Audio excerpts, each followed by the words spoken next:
Welcome, everybody. Tony UV coming to you live from the Versprite office. This is episode 11 of the Dirty South Security Podcast. Today, we are going to be talking about building resiliency in both the paradigms that have shifted from security to resiliency in both security programs as well as security products. My guest for today in episode 11 is John Sapp and Brent Hauk. John is a multi-CISO who's currently right now at Texas Mutual.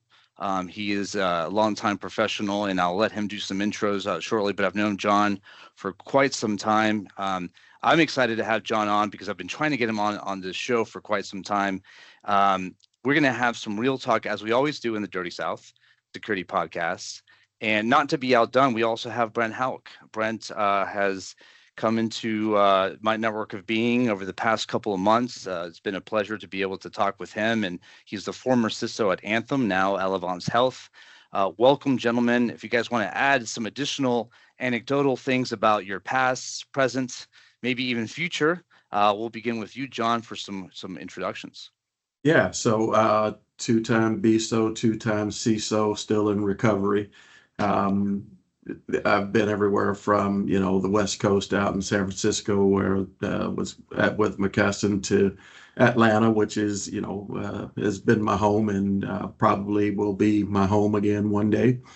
And but yeah, excited about it.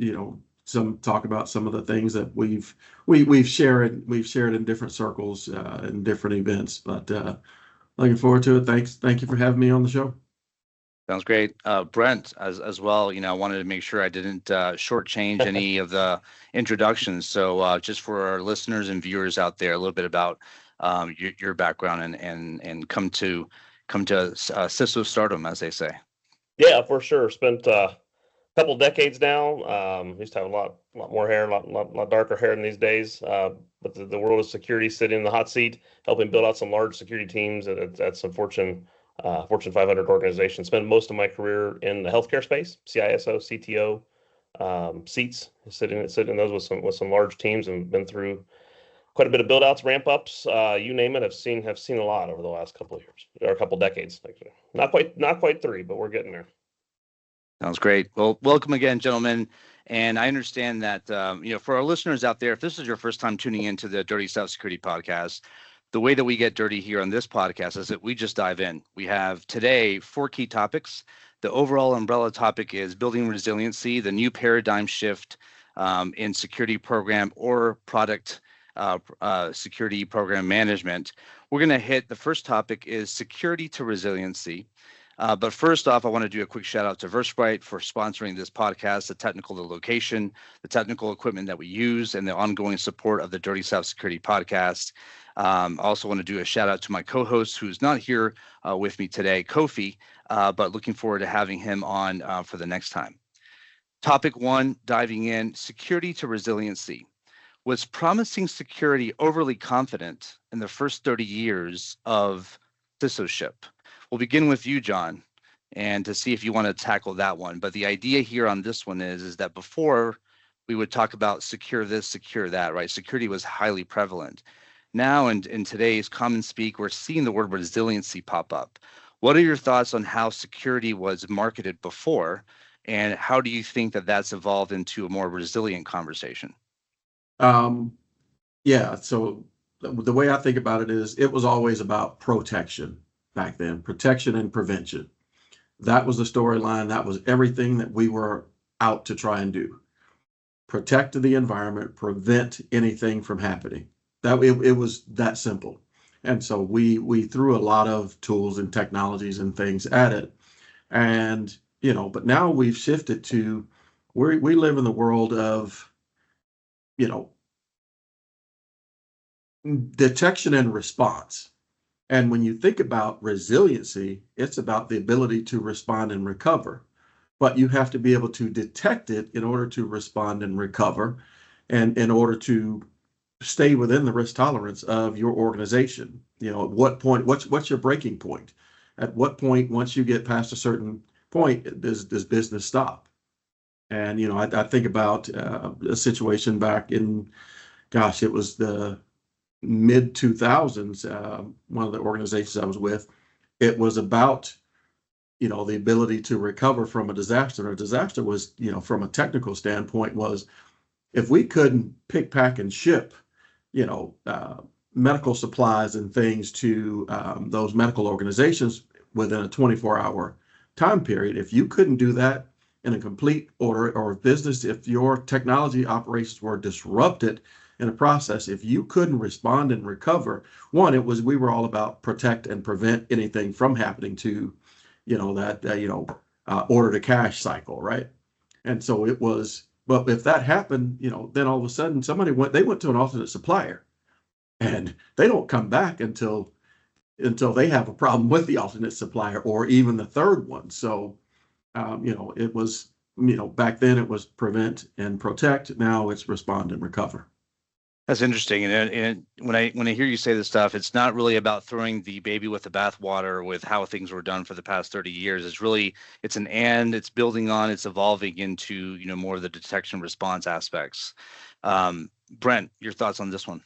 Yeah, no, I agree. I mean, I think there's, if you go back to the world where things were a little more, I'll say prescripted, if I'm patching successfully, if I'm updating antivirus effectively, and I'm efficient at doing that in a timely manner, I'm probably pretty protected, right? I could be fairly secure. To me, the world today is, there's threats known and unknown, right? And so your constant game is how do I improvise, adapt, and overcome, right? That I don't care what you're up against. To me, resiliency comes back to that.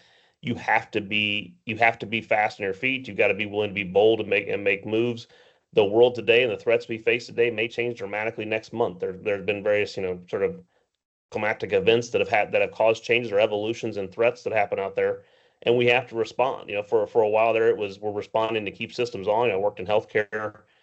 If systems went down, people didn't get billed. Okay, we'll bill them in another week. We'll get it back up. But then went through a whole transition where now if systems go down, people may very well lose their lives. And so it's a whole other world of risks and business, I guess, integration that has to have happened there. So security's come from that back world, keep things running, keep them up, don't want anybody in, to help us figure out how to navigate this very uncomfortable world that we're in at times, and how do we do it? You're our protective crew, if you will. So the resiliency to me comes in a lot of ways in your ability to adapt to a changing landscape, a changing threat model, a changing risk profile, and figure out ways to move the needle, even if there's not a prescriptive solution. Sometimes it requires a degree of innovation. Sometimes it requires different processes. It's not as simple as dropping a new tool or technology, and that doesn't always fix or resolve the risk. Looking back, do you think that from a program management standpoint, you both have been in healthcare senior leadership, and for very large entities, do you feel that from a product perspective, the security tools that many leaders have had and maybe have today, that they have evolved, stayed the same? Where do you think innovation is as we prepare for a more resilient security program? John, back to you. Yeah. So yeah, they have evolved. If you've ever spent any time in RSA, unfortunately, sometimes you see the buzzword of the quarter or of the year slapped on everybody's booth.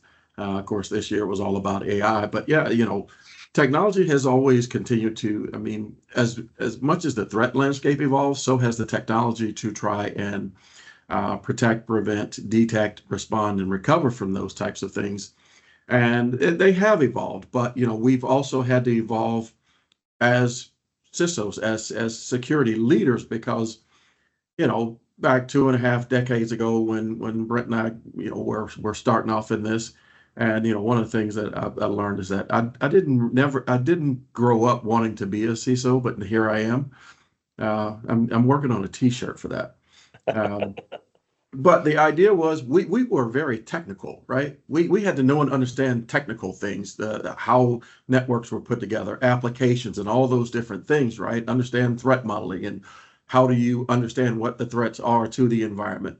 And then we had to transition to adding heavy degrees of business acumen into our abilities. Just like the CIOs went, they were technical, then they were business. But CIOs, that's where they stop. They are business first. But now we've had to further evolve, just like the technologies. We also have had to evolve as people.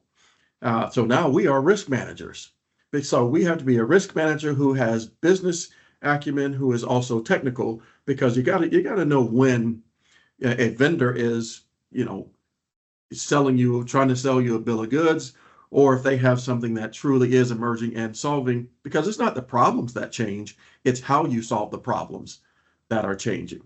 And so Yeah. that's where, back to your question about the evolution of technologies, they are evolving in that way. And, there are some really smart people out there who are coming up with different ways to solve the same problem, because it's still find the threat, detect it, eradicate it, and, respond and recover from it. So A lot of golden nuggets there. I like the fact that you brought up the business acumen stuff, which is, I definitely, I'm going to ask you the same question that I asked John Brent, but I'm going to also get your thoughts on, on what John said about the business acumen, because, from what I see today, a lot of the newer up and coming CISOs, they are kind of oftentimes like just shortcoming the whole business acumen understanding, right? It's, I think oftentimes security professionals and leaders, they get so enthralled with security that they basically put aside the business stuff. So I definitely want to get your perspective there. But just to add a little bit of a cynical twist to the original question on product evolution over time. So yes, many of us did come back from RSA. Last episode 10 with Jen Leggio, she's a marketing veteran in security. We talked about a lot of the veneers that product people have put on to security products that, oftentimes it's just been, just kind of a thin, shiny piece of plastic over a very non-innovative engine. What are your sincere thoughts about how some of the enterprise solutions have evolved? Yes, there's some notable differences. AV has gone to EDR, XDR, but do you feel that from a resilience standpoint, tying back to that theme, do you feel that the product security companies that are out there have really prepared for a resilient type of program? That's one. And then two, definitely interested to get your take on the business acumen notes that John laid down. Yeah, I think, from a product perspective, no, I'll say there's a degree of disappointment. I think everybody still approaches this as I'm myopic in solving my individual component and piece. I've said that. How do you come into this space new and figure out what tools do you need? Everybody will tell you that there's what they do, but I just do this one slice of it. So stack 100 of those tools together. Maybe you have a complete program. The bigger guys have acquired products and companies and innovation along the way, but sometimes acquire and die, right? The innovation goes away and the marketing begins. So from my standpoint, we don't make it simple to secure. And I think the more complex we make it, the more we do ourselves a disservice for exactly the reasons we talked about. We're in the conversation in the boardroom now. 20 plus years ago, I'm being asked to solve technical problems. How do we do this? I'm expected to sit in front of a CIO and articulate fairly quickly a technical solution to a very complex challenge, but we could do it. Today, that's not the case. I mean, today the conversations are, we're considering acquiring an organization. What do we need? Security needs to be engaged and aware. We have to have the risk conversation. I think the roles evolved to a point where I feel like one of the main objectives I've had in roles, my job is to ensure we make educated risk decisions. And so at a business level, I need to be able to articulate the risk to that how this will impact overall operations, earnings, how this impacts, employees, how this impacts our business operations, not technical. Okay, this will require another password or whatever else it is. We're much more into a higher level conversation. But at the same time, as we get pulled into that and the world gets more complex, it's also trying to keep an eye on a multi-front battlefield, right? I mean, it's gotten far more complex, and so the threats are not just we've seen a resurgence in physical threats and people coming back after things from a social engineering, as being almost more successful sometimes than technical because it's easy to convince people. So I think it necessitates people have to spend energy evolving that conversation. I like to think of myself, and I've said my main role is I'm a translator. I speak boardroom, I speak geek, right? That's sort of my thing. And that's not an easy place to get to. You get a lot of people that can speak boardroom and some people can speak geek, but you got to be able to translate to those two, but in both directions. It's not just one direction; it's bidirectional. Right. Well, that's powerful right there. Both of you guys dropping some good golden nuggets. Let's go on to topic number 2, and this one's really on product. Now, both of you have come from very iconic and very large healthcare entities. But let's think about um, from a product perspective. Obviously, those respective healthcare environments that you both have been a part of have either produced or consumed some level of healthcare products that are, serving physicians and patients, of course. When it comes to resiliency, what defines product resiliency? Is that a subjective statement? I mean, when there's nothing that says a product is resilient because of these attributes, if you were a product manager or a product VP, and the resiliency topic came in front of you, how would you define product resiliency? John, back to you. Oh, I was waiting for this question, Tony. So one of the roles that I had at that Fortune 10, we'll call them healthcare company, was Senior Director of Product Security and Innovation. And the whole point of what we did there, and shout out to my longtime friend and partner in crime back then, Sebastian High, who's a good friend of the program. But because without him, I couldn't have built that. So I just want to shout out to him. But here's the thing. Here's what we did. We took a cost center and turned it into a profit center, because what we did was, in order to take security and make it part of the product that allowed us to enable our customer, whether it's a hospital, whether it's a pharmacy, or whether it is a physician group, whatever it may be, they don't have technology teams.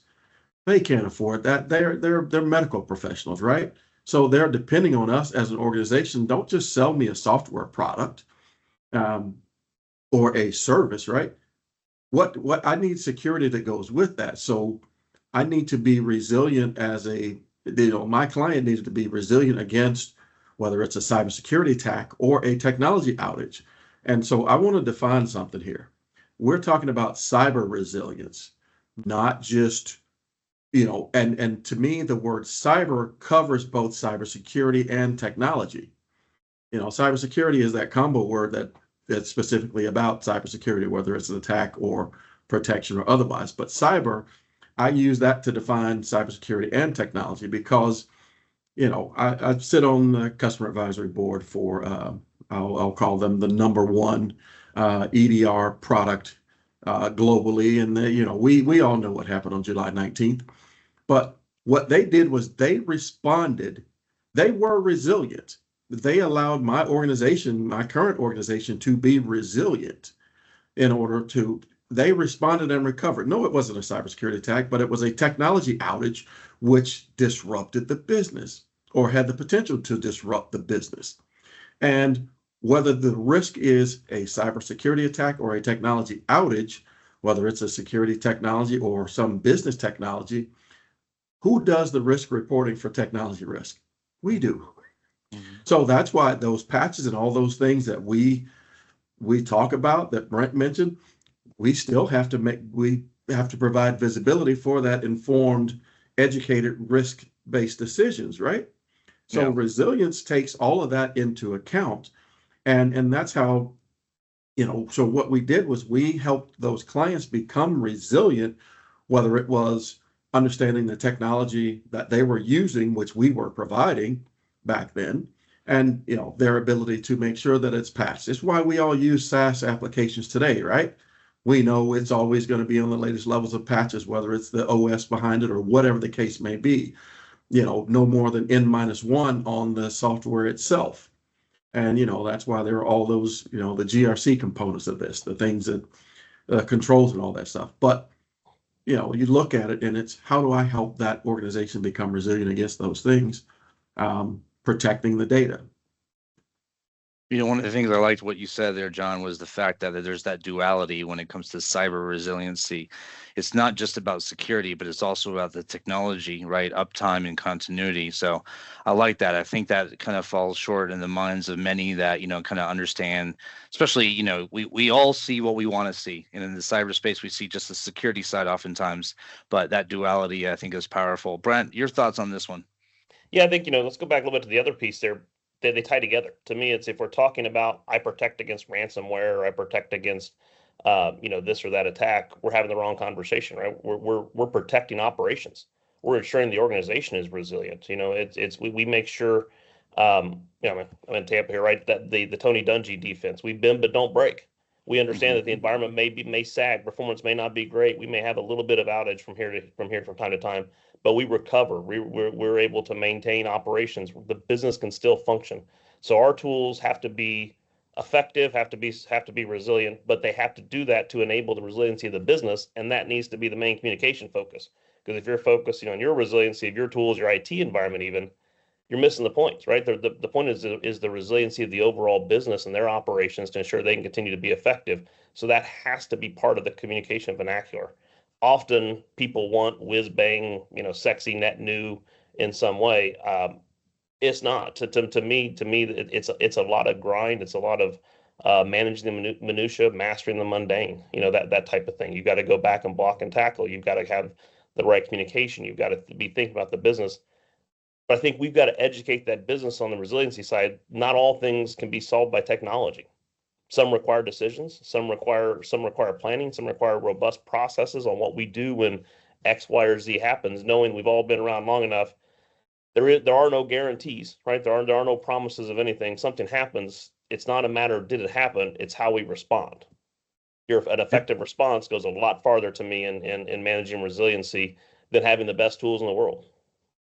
Yeah, yeah, go ahead, John. If I may, and to kind of summarize what I think we both just said was we've always been told we have to enable the business, right? Well, cyber resiliency enables operational resiliency. Mm-hmm. That's true. We put it in that terms, we're much more likely to get funding and attention and understanding than we are I need this to keep uptime in IT to this. Nobody cares. I need this to ensure the business can deliver on its promises to our customers. That's a different conversation with your CFO. Both of you are segueing perfectly into the next question, which is either on the product or program side, right? You can pick your poison, but asking you both, what are the top 3 fundamentals that CISOs today really should build from to really address resiliency within their program? John, you mentioned a couple of things just now that says that I don't know how much newer CISOs are made aware of this. But you said something that's very cliche for those that have been there and done that for some time, which is that security has to be an enabler, not a disabler, right? And that's there's still, even in 2025 today, and I think many of you can appreciate this, there's still many sheriffs that are coming into power, in security programs that are just trying to stop and prevent because they're wearing the badge. Right. But as we move into a world where resiliency says, listen, nothing is really secure because if there's a deliberate and intended and well-funded attacker or threat actor, they're going to get in. Right. So how do you, going back to John's points at the onset of the program, how do you respond and react and recover? Right. And that adds a new element that I think that we haven't dealt with as an industry, as it just secure, protect, defend. Right. So the question again for this third branch of the conversation is fundamentals. When it comes to resiliency in this new day and age, what are some of the advice that you give, even some new CISOs that are coming into the space in order to really build a resilient program or a resilient product? John, we'll go back to you. I think number one, you have to have a strategy. If you don't have a strategic approach to it, it doesn't matter what tactical things you try to piece together. So, there's got to be a strategy. You have to know and understand what is the outcome you're trying to achieve. So if you start with that, and, I'd say, I give the outcome of establish and maintain a modern information security program that protects the technology environment and digital assets of the organization. That as an outcome, now you get any business leader, you give them that as the outcome that you're working towards, they go, okay, I'm with that. So now, if you do that, that outcome, you've got a strategy and a strategic approach, you've got an outcome defined. Now, what you've got to have is what's the value I'm going to deliver to the organization? I'm going to ensure, the confidentiality, integrity, and availability of systems, and here's what that means. It means that we are going to be able to meet or achieve where we're going to monitor the effectiveness and efficiency of this operations. And you got to have a certain set of metrics, that at least a starter set of metrics. How are you going to measure whether or not you're delivering the value and achieving that outcome? And how well are you working towards achieving that outcome? But also being able to understand what does measure the maturity of the program. Whether you are starting from scratch or whether you are trying to course correct an organization. And that's what people don't understand, but you also have to know your stakeholders. Spend some time getting to know your stakeholders, because every member of the organization is your stakeholder, whether you believe it or not, or whether you understand that, because you are there to help protect and prevent impact to them, but also, should it occur, respond and recover. So know and understand who you're working with and who you work for and why you do it. Platinum points by John Sapp right there. Brent, you did provide some recommendations, on the the question on whether product security was relative, and you took it back to the program. You added some good points. I wanted to just get your take, obviously, on what are some of the three fundamentals that you see that CISOs aren't doing today to kind of lend to embracing a lot of the things that John just put down, or to even really kind of espouse this idea of a resilient program. Yeah, I mean, I think 100% agree with what John just added. I think the piece I would add to that is make sure, always had this with my teams, both those underneath me, around me, beside me. You should have a deck at the ready that you can articulate your program at any point in time in 5 minutes. You pull it up, and I'm going to explain to you what I do.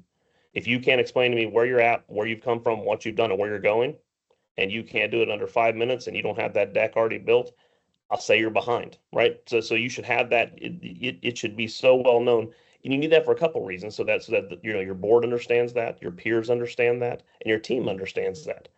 It can't be complex. It's got to absolutely has to have measurements and the ability way for you to monitor things.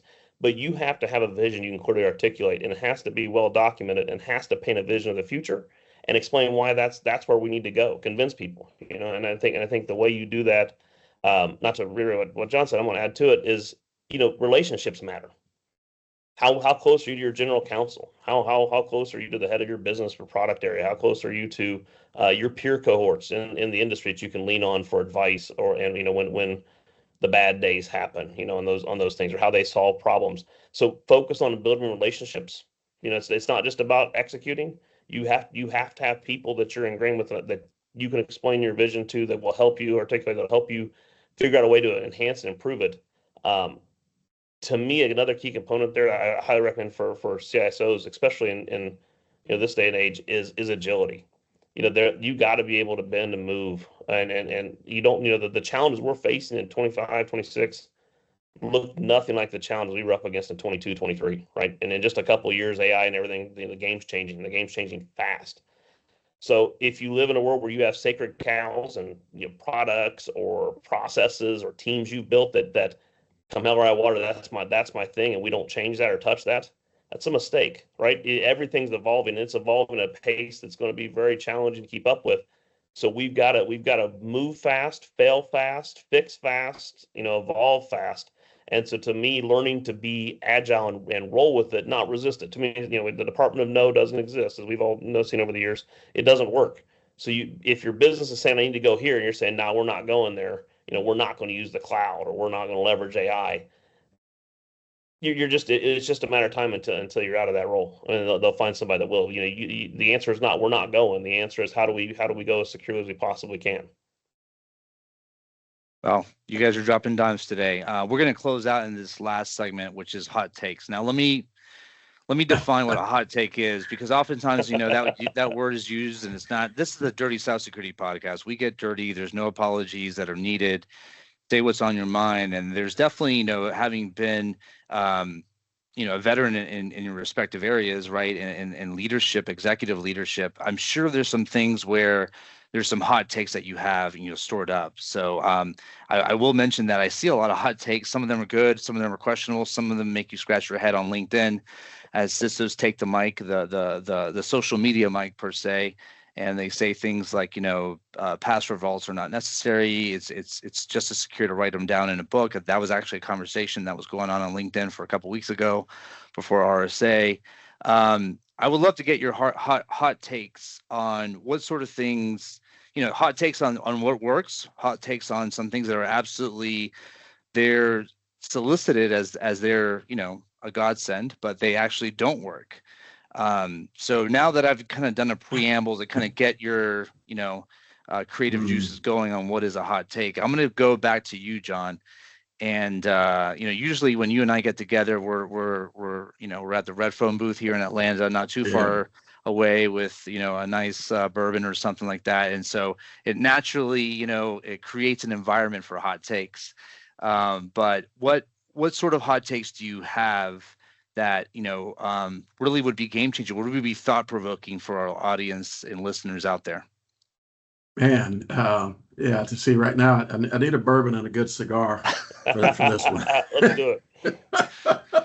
I would say this. There used to be this thing. It was, when mobile apps was first becoming a real big thing, and I saw somebody with a T-shirt. There's an app for that, and now there's an agent for that, and it's the whole concept of, AI it's rapidly exploding. I saw something that there was like 30,000 new agents over the last month or two, something like that. So that, this stuff is happening quickly, and the problem I have is this. You think about things like Streamlit. People want to build apps really fast, really quick. Oh, I can do this with AI. I can do all this cool stuff, right? And but I've got all the security guardrails, built in. I call bullshit. Because you get into this conversation and you start talking to you ask, like, threat modeling. Have you considered what the threats are to that data, to that system? What's the criticality to the business? And we now all of a sudden everything is code and everybody's a developer, and you don't need.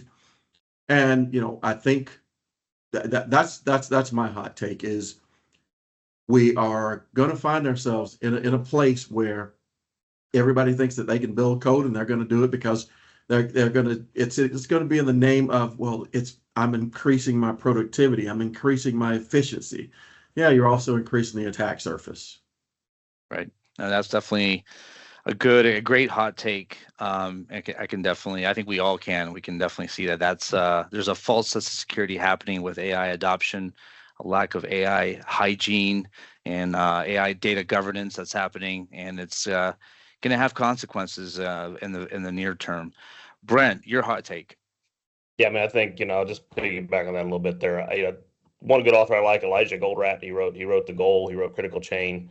Talks about, sure, you just got more efficient on coding, but by the way, you're going to create a downstream impact and mess, whether it comes to security or other things we've got to do. We've got to repair and fix that long term. So it's short-term pain, short-term gain, long-term challenges in that type of world. So being focused on what's the end goal. The end goal is not to be the most efficient, effective coder. Again, the end goal is to enable the business. And so that has to be multifaceted, including security.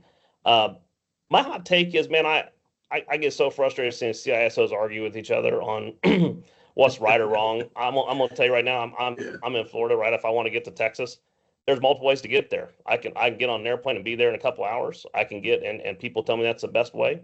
I can get there in a car. If I'm trying to take camper or something like that, maybe that's the best approach. But people argue with me I should be flying. I can't fly with a camper. Or if I take a boat, and people, why would you take a boat? It's too slow. It's there. Well, if I'm transporting oil, it makes a lot of sense to me to take a boat. So people too often, this is the way we do it. People are wrong if they don't do it this way, whether it's zero trust or whatever else you want to say. You're wrong, right? So the answer is there's multiple ways to solve every problem out there. You have a way to solve a problem, and congratulations. That doesn't make other solutions wrong. It makes them different. So stop arguing with the people who are on your same team trying to defend the world against bad things, right? Let's go focus on the bad guys and talk about that and what they're doing and how we defend against. But it has to be this. This is the best way. This is the only way. This is the main way. I get so frustrated with that conversation. That's a good hot take. I got to jump in on this one.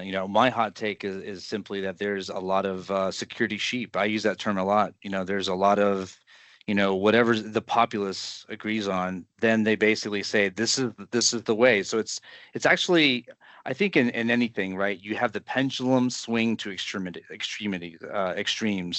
You have either the overcritical trolls, right, that are always criticizing what you're doing or what you're not doing and how it's not conforming to what they've done. On the other side, you have the security sheep, which is that they're not thinking about strategy. They're not thinking about their own threat model. They want to be able to take the easy route and just simply say, well, let me go into a groupthink and let me just come out of that with that as my plan. And that's, we all live in different cities. I'm in Atlanta, you're in Tampa, John's in Austin. And we don't basically get together and share how we're securing our respective homes, our properties, right, from different threats, because the threats in DeKalb County, Fulton County, or wherever county you guys are in, are going to be very different, right? So we are going to use the different intel, the news sources that we get, the next, social media, information that the neighbors, partake in and things like that, in order to say, okay, this is what we have to do. So my hot take and frustration oftentimes is seeing that there's a lack of forethought in going into leading programs, whether it be a security program or a product program. And there's just a kind of a group think that can it definitely lead to be non-strategic. So, we hear so many adages in security. You never get hired by hiring, insert, big global consulting firm or whatnot. But I think that at the end of the day, risk is relative. And securities need to be commensurate to what are we protecting? What's our unique attack surface? So that's my hot take there. Any last words, John and Brent, before we conclude? We're going to wrap up here. I really do appreciate y'all's both perspective. I mean, like I said, I think this is a super treat for all of our listeners and viewers out there. But any closing thoughts, one-liners, John? Not just knowledge, know-how. Oh, I like that. New that. CISOs need to think about that. It's not just about knowledge, what you got out of a book.